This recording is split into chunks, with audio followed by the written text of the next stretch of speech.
on, go. Good There we go. evening, ladies and gentlemen. Welcome back to the Faces for Autism Streaming with Love Telethon. I'm Jacob Hackett. My next guest, she works with the autism community as a master gardener with Rutgers University down here in Mays Landing, New Jersey, for those of you that are not familiar with the area. She also has two young boys with autism, and she's here today to tell us about her experiences. Please welcome Belinda Chester. Hi, thank you for having me. Thank you for being here. And, and tonight we're all about raising money, supporting the causes that Faces supports, donating money to Faces, and shedding the spotlight on different programs around this area, around the United States, and around this country. Yes. In fact, we have, so as you said, I have two boys. I have a soon to be 8-year-old. He has a birthday in a couple of weeks, and a 9-year-old who both have autism. And honestly, Faces has been such a huge help to us between the support groups and the family events and Massey's mission for swimming. I mean, it honestly, when we first got the diagnosis, it's one of the first organizations that that we came in contact with, and it's been one of the most helpful for us, connecting with other families and just like I said, the support group is always wonderful. Just, throwing things out there, asking for things. Recently, Isabella had also put the Looking on the Bright Side group up on Facebook, which has been kind of a fun bright spot in the evenings for my husband and I to kind of flip through and read some of the things that come up there, and keeping everything positive. So, I mean, it really is such a wonderful organization that I think is so essential for families. And anytime I come in contact with another parent that is not already involved, I try to let them know that, it's such a wonderful group to get involved with, and and meet up with other families. And there's always someone out there that that is really, if even if they're not in the same situation, similar, I'm sure you've heard before, if you've met one person with autism, you've met one person with autism, and that's so true. But we have so many different things among families that, if nothing else, you can connect with someone that just is someone you can talk to and work with, and may have advice that you never thought of, or places to go. So we And, really love Faces. and, and yes, it's great to hear it. And and I've heard that story. You're a similar story to what you shared with me. Yes, Faces is a wonderful organization. I will actually do this right now. If none of this would have been possible without uh, Ken and Isabel Mosca. Isabel Mosca came to me in December. She said, I want to do a telethon. You think it would be worthwhile? I said, let's think about it. Let's look. Tell me what you want to do. And here we are tonight, raising money, sharing other stories, sharing other organizations' success stories, and how to build off of them. Right. Right. And that's what you want in an organization. You want someone like her who is so knowledgeable and is willing to give back so much time and energy and advice. Right. She is truly amazing. And I was excited that you asked me to do an interview for the telethon, because I mean, truly, everything that she does for the autism community is amazing. Like I said, from the very beginning, for us, like, you're pretty close to the beginning of our journey, was when she had brought Temple Grandin here for the first time, and I went to go see her, and I was like, wow, this was so enlightening. And there's just I've come in contact with a lot of people that have just been a godsend to our family, and helping us through the journey that we're on. Yeah, and Belinda, you know this. I know this well too. You're you're on life's journey. People will stop. People will help you.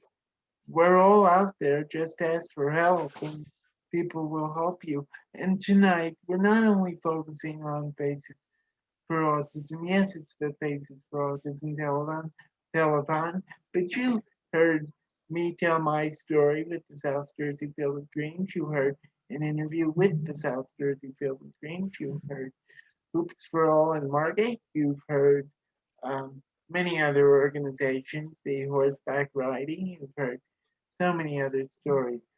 So this is what we're trying to do. We're trying to shine a light on other people's organizations and saying, okay, we're out there too. Here's what we can do. Right. So as you said earlier, I am the Master Gardener Coordinator for Atlantic County. So we are, in combination with the Board of Chosen Commissioners, Atlantic County, and Rutgers University.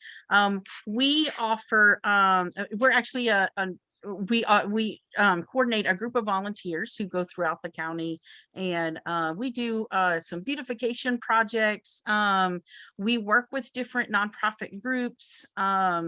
One of the biggest things that we do that really goes back to the original mission of the Master Gardener program is that we have a helpline that's available to everyone in the county. So anytime you have a gardening question, you can give us a call and we will research it and give you a university research, scientific based answer. And that includes plant identification. If there's a disease in your plant, we'll look that up for you. All kinds of things. You're just wondering what the right plant is to plant. So we do that. But one of the things that we really do outside of just our helpline is that, we partner with different organizations and, have different gardening groups. I've worked with a group at Atlantic County Special Services. They would come in once a week, and they brought a group in and we would work in our demonstration garden on different things. They've helped me plant a garden. They had a wonderful little vegetable garden that we started one year. And unfortunately, during COVID, we haven't been able to bring people in. But, we've also talked to some other organizations that, we'd like to do some sensory gardens in the area. That would be something that families could take their children to, or even adults with autism, as a comfort zone that really incorporates, horticulture and something that is outdoors and a safe spot. But we can really incorporate into gardens, sound, smell, touch, everything that really speaks to the sensory part of gardening. And it's something that as an organization, we always welcome people to give us a call, and we can work with, like I said, we work with nonprofits, but if you give us a call, we can work with your organization, decide what the best thing is.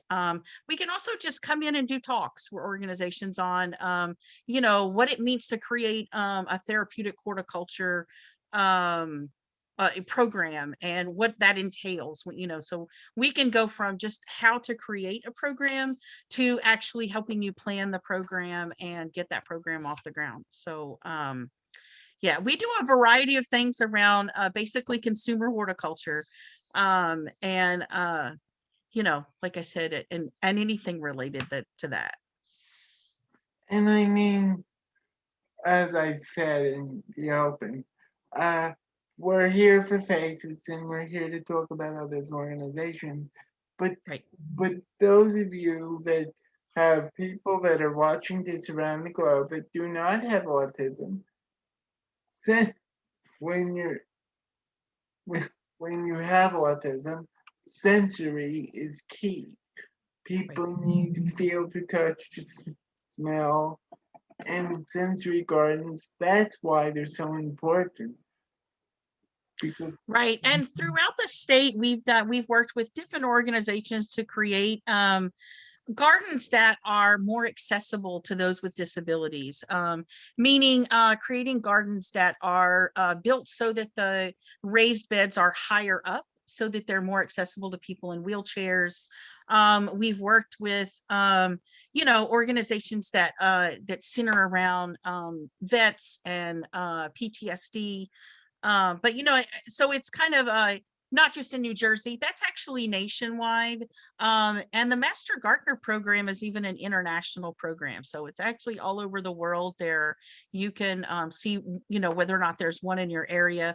I believe there's a Master Gardener program in every one of the 50 United States. So, somewhere in your area, in your state or your county, you should be able to find one.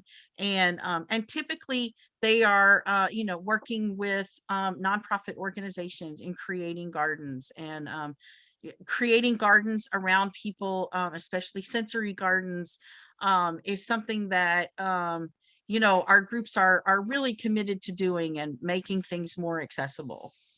and it's great because I'll go back to the 1990s for just a second.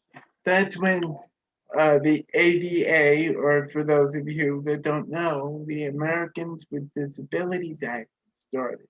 That's why you see ramps. That's why you need handicap handicap accessible ramps, um, places to get in and out of doorways, and and like Belinda's saying, that's why a garden's so important. That's why when you're pushing a wheelchair through, that's why you have to raise the beds. I mean, there's so much more that's been done, and you can agree with me on this. There's so much more that you can do to help. Right. And horticulture in general is something that, it's a great employment skill as well to our, like our 18 to 22 year olds. It's a great skill that we can work with people on, that they can, it has a lot of, uses, not just employment, but even, like I said, it's a nice therapy, it's a calming activity, and it's a centering activity. So you know like I said, like you said, it's got a lot of uses and a lot of things that we work with and can help organizations create something that works. Yeah, yeah, especially right now, springtime on the horizon, uh, warmer weather. You want to get outside, you want to go out in your gardens, get a, get a child with a disabled involved. I know a lot of them that enjoy it. They all enjoy being feeling like they're a part of society. Right. I, Definitely. I'm going to jump into autism for just a second. Um, as I said when I introduced you, that you have two children that have autism.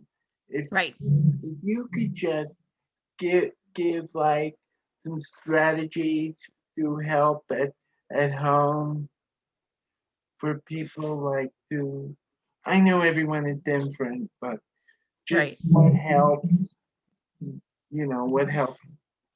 So we have a lot of different strategies that we use. I'll start with, I think that most parents at some point have really experienced tantrums and anxiety and things like that. Um, and one of the strategies that we use in our house, and it's interesting because like most people, both of my boys are completely different, and some strategies work on one child that don't work on another child. So for my oldest, we do a lot of deep breathing, and I know that his teachers calls it dinosaur breathing, and so she'll have him really take a deep breath, be bad, and then let it out calmly. So he does that, and then we also give them space.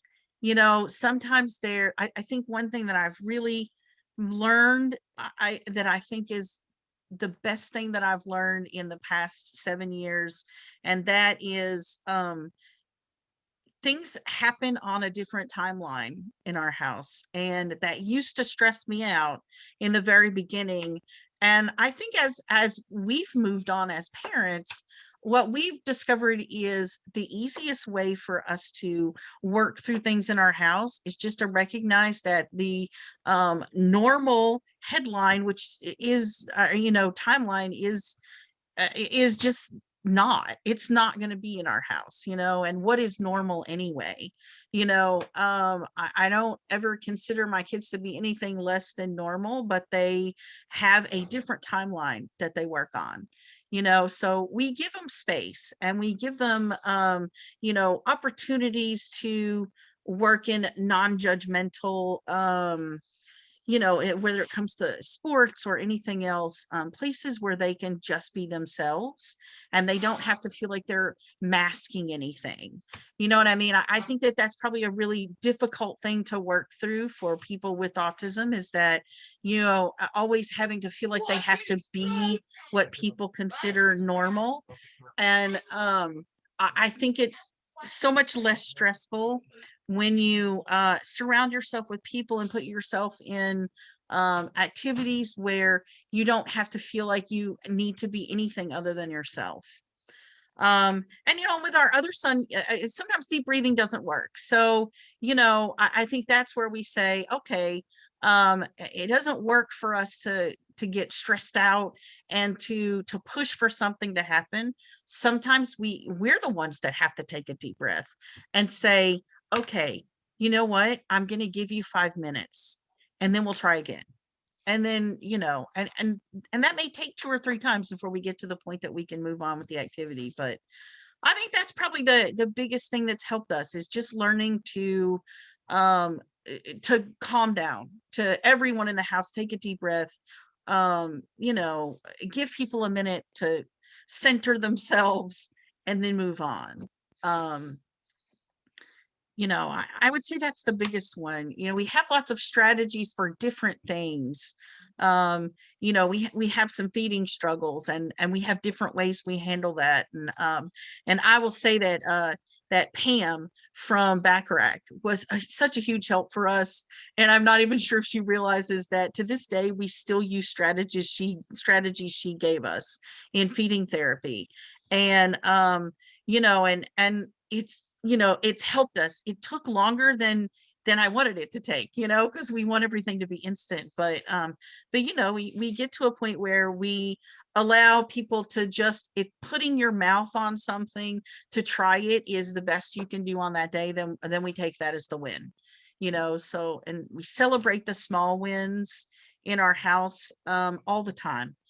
Sometimes you have big wins, and sometimes you have little bitty wins where someone just put a carrot in their mouth. They might not have eaten it, but they put it in their mouth and tasted it, and that's huge. So um yeah, celebrating wins and being patient are really huge. But we're just also in our house of the mindset that we want to be conscious of the way our kids feel as well. And I don't think my husband will mind me saying that, but he also has autism. And so I think he has a different perspective because of the time period that he grew up in is not like now, where we diagnose people quickly. um so we also have that perspective of, he knows what it's like to grow up with autism and not be diagnosed. And our kids are diagnosed, but he um is very conscious of how they feel, and not being and being not so much person first, but really, not never being embarrassed of saying I have autism. Being it's okay to say I'm autistic. It's not an accessory. It's something that you have, and we just learn to work things out differently. Nonverbal doesn't mean that you're not intelligent. It doesn't mean that. It just means that people have to communicate with you in different ways.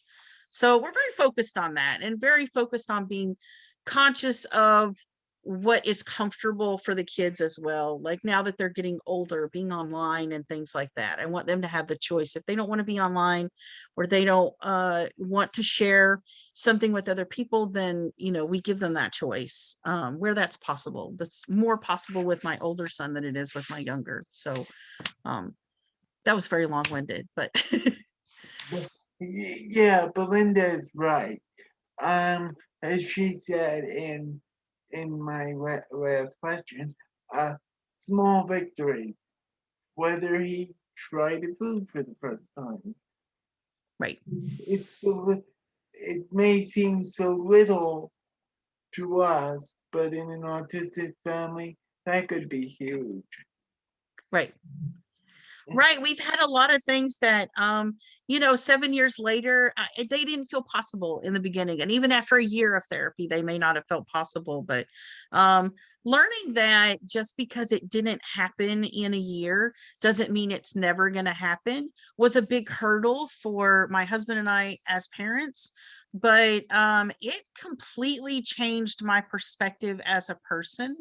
Um, and as a formerly very high strung person, and sometimes still, but someone that sits back now and says, okay, sometimes I just have to accept that it will happen in its own time. And I think that's really kind of huge as an autism parent, is just realizing that um it's okay to have a huge celebration for a tiny little win, because that may feel tiny to other people, but that feels like a wow moment for you.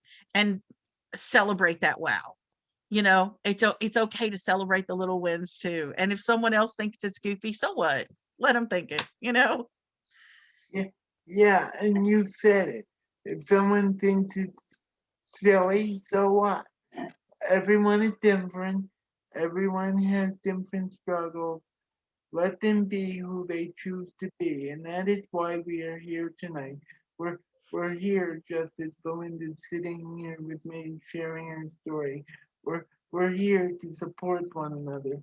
And my next question, and I think this is very important.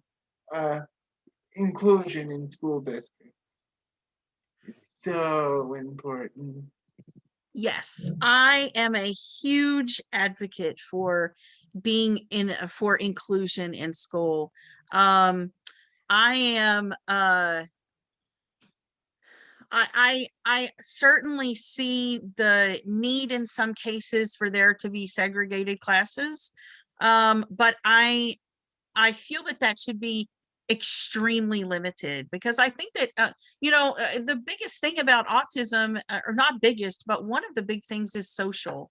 Um, and I know I can really speak more for my children than anything. But I it makes a huge difference when they are with peers that are their same age. I don't necessarily have autism, peers that are just developmentally typical. And I think it's an important piece, because they want to imitate other people, and we can't keep them away from that just because they work on a different timeline, as I've said before. um, there's just such a huge important piece to being with people who are your same age, and you're set, and not base that on your developmental age, but on your actual age. Because I always say you have to keep in mind one thing.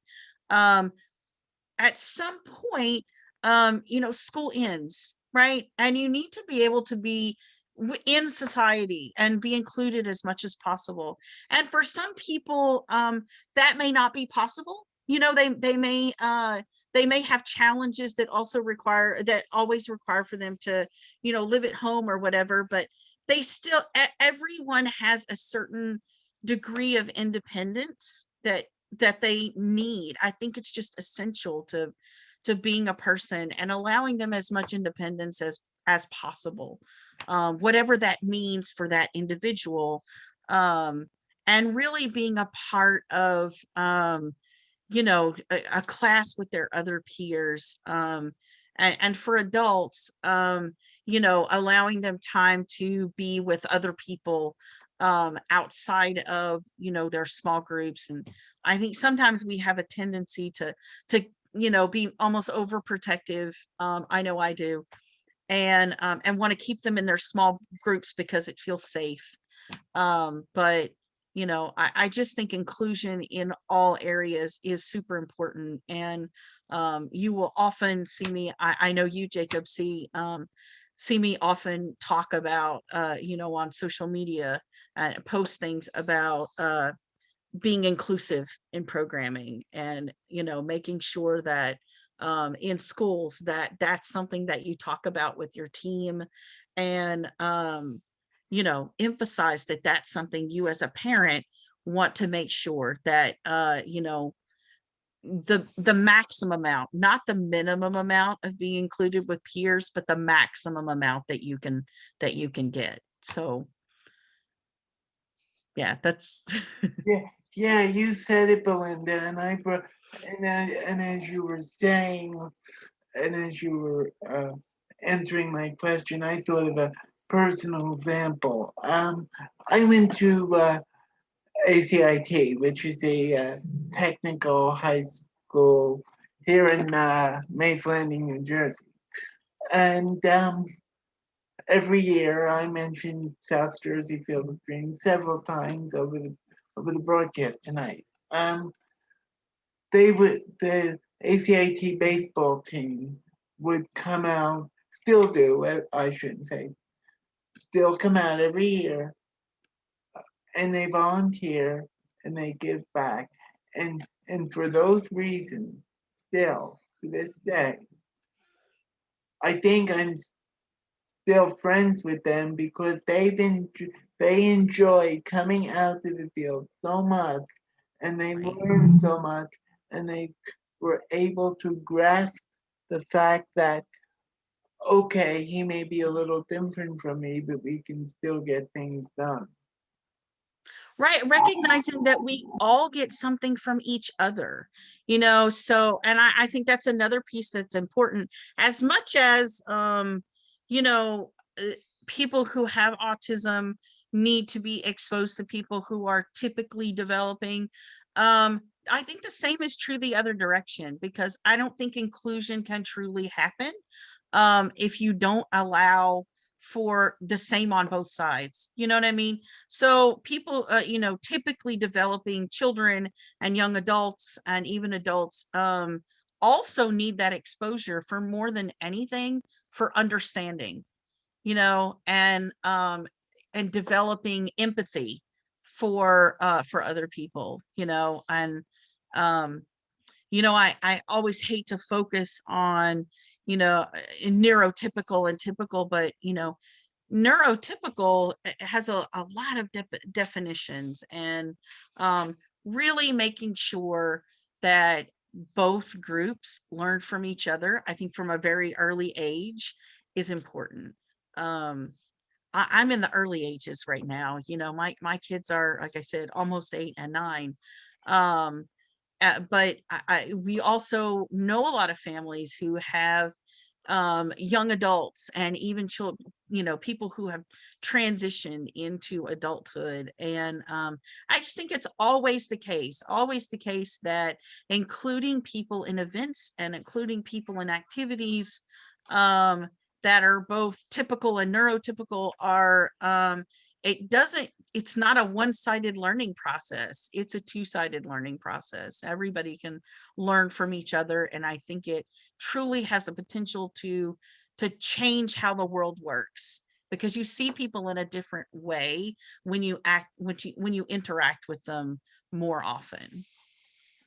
And yeah, I mean, you're you're really driving the point home. You interact with others. Yeah, the way you interact with others is that's the that's the way it should be. Put your child in with the regular kids. Put them out there. Sign them up for your local municipality sports.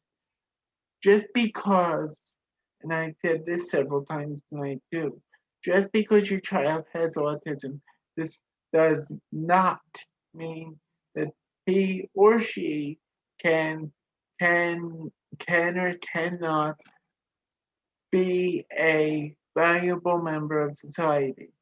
Right. Exactly. And That, it's okay to put the, like we really enjoy Field of Dreams, and that's a space for my kids where they can go and play baseball, and it's not the harsh competitiveness of the regular teams, but as they're able, I also want them to be involved with the regular team as well, because there's a learning process and learning for each each scenario has value in our situation, like for us, regular baseball would probably not be successful with our youngest, though I would always be open to trying.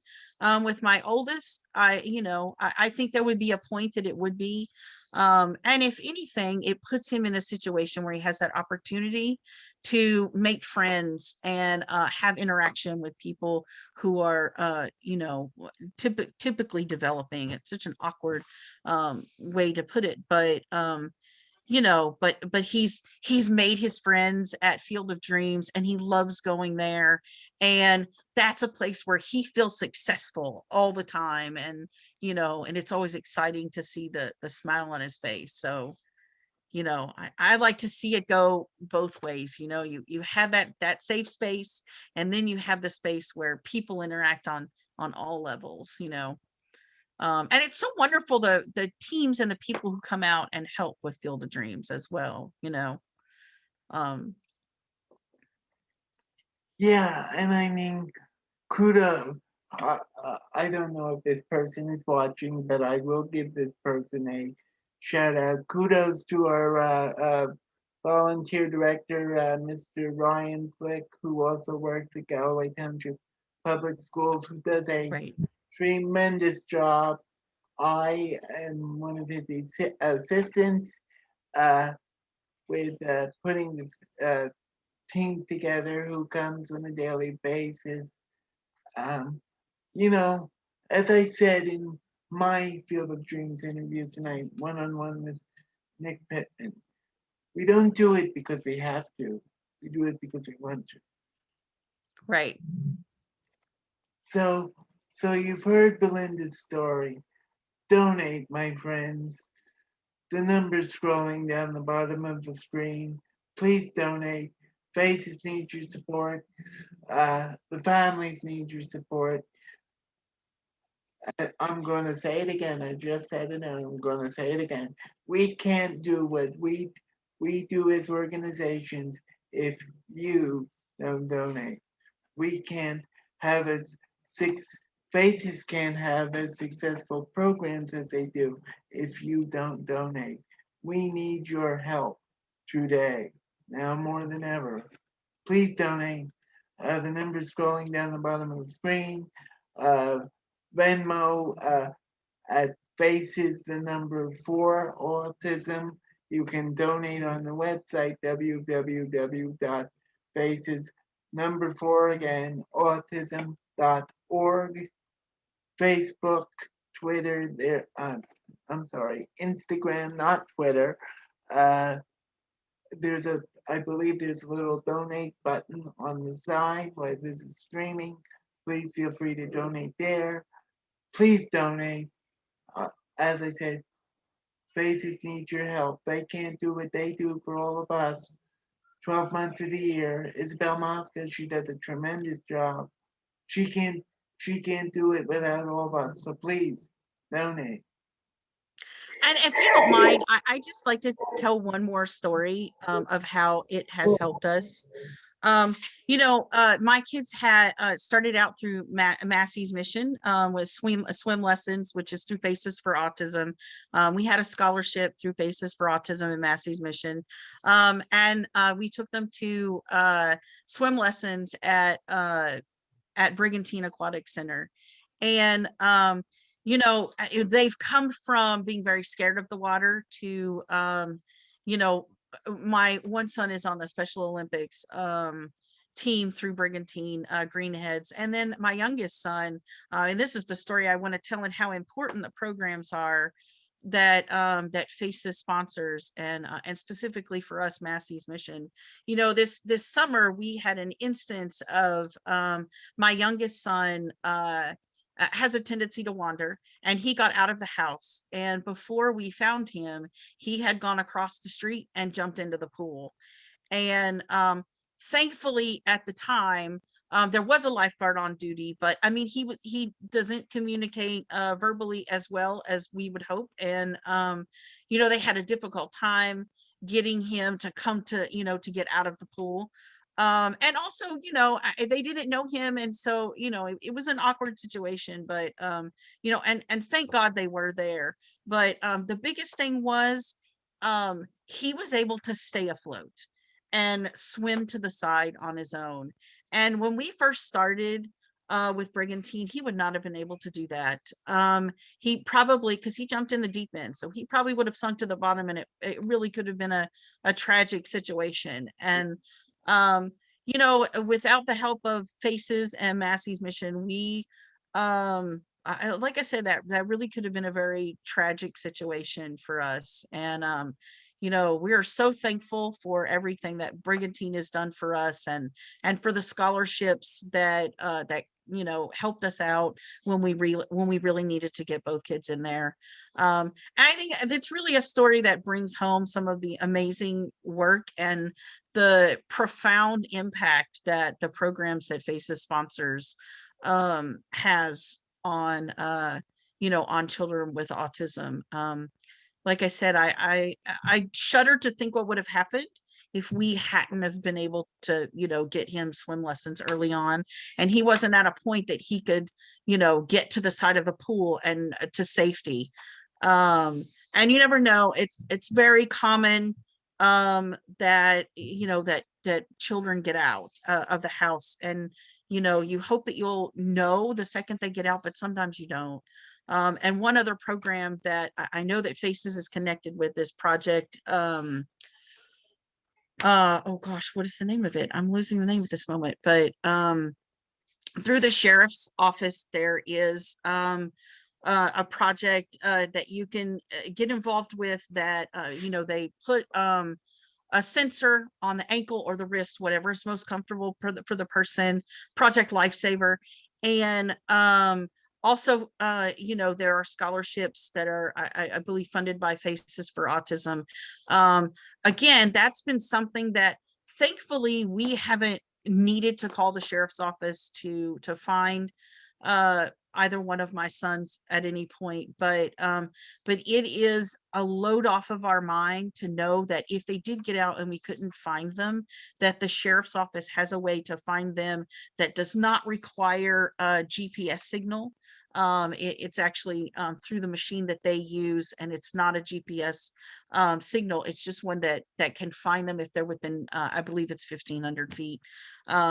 So again, those are just two ways that, from a safety perspective, have been amazing game changers for us as a family. And really something that to this day, I can't thank the organization enough for helping us with that. And I'm not sure that every family always knows that Project Lifesaver is something that's available and that you can call.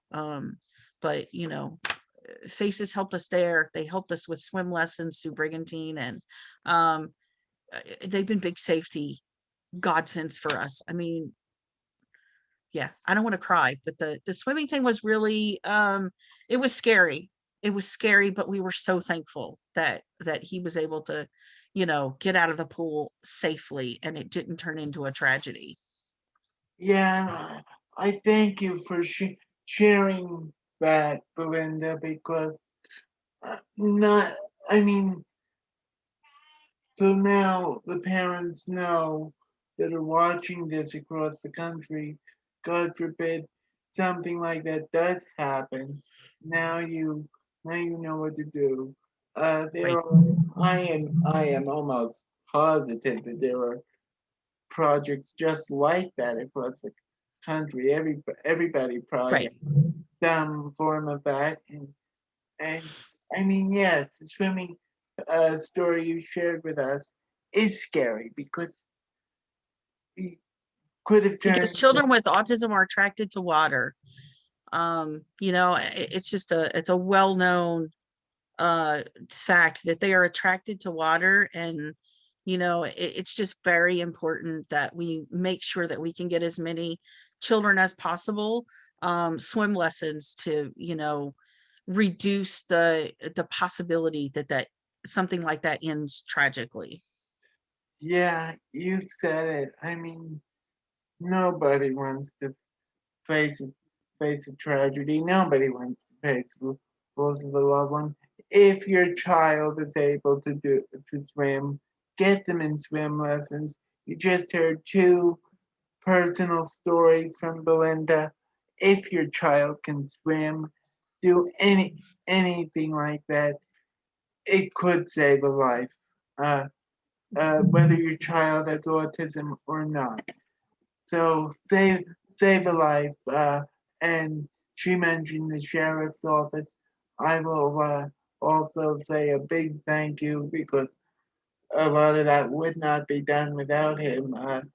Our Lena County Sheriff Eric Jeffler, who is also one of our co-hosts tonight, and without people like Belinda coming forward to share her stories, without me sharing mine, without the Mosca family doing all that they do, where would we be? Who knows? I don't know. Belinda doesn't know. I don't know. I'm sure those of you watching this tonight, friends of ours, they they do what they do because they care so deeply. They Right. they do what they do because it's important. They do what they do for to to and I will say this too before we end this. They do what they do to educate all of us too, because there are so many people, as Belinda has said a couple times over this interview, there are some people that don't know what autism is. So if you're going to a place like Field of Dreams, if you're going to the Faces for Autism prom that we hold every year, people need to be included. People need to have inclusiveness with regular children because it's important. Yes, definitely. And once again, I'll reiterate it one more time. Please donate. The numbers down the bottom of the screen. Donate spacesforautism.org, uh, Facebook, Instagram. You can watch us online. We're live till 10 p.m. Eastern, 7 p.m. Pacific time. Belinda, just final thoughts. Thank you so much for the opportunity to talk today about our adventure and some of the things that are available. I really encourage anyone who can to donate to Faces for Autism. It truly is an amazing program that helps so many families. Um, and if you can't donate, even if you're just a family member, become involved. And the support groups are amazing for families. And Isabel and Ken have done such a great job and even in just being so willing to share their stories with everyone else, and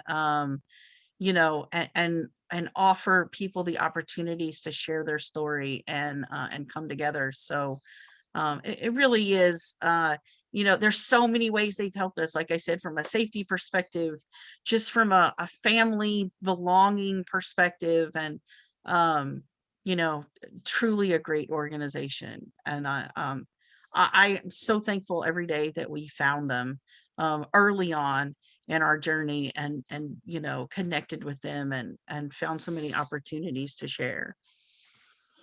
Yeah, and I mean, yeah, and that's how I will end end this interview. Thank you, Belinda, for sharing your stories.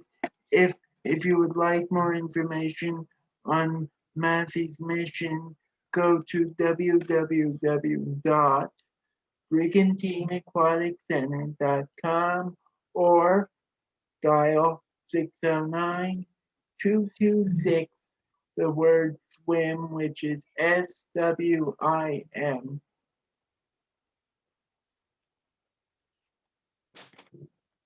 And I will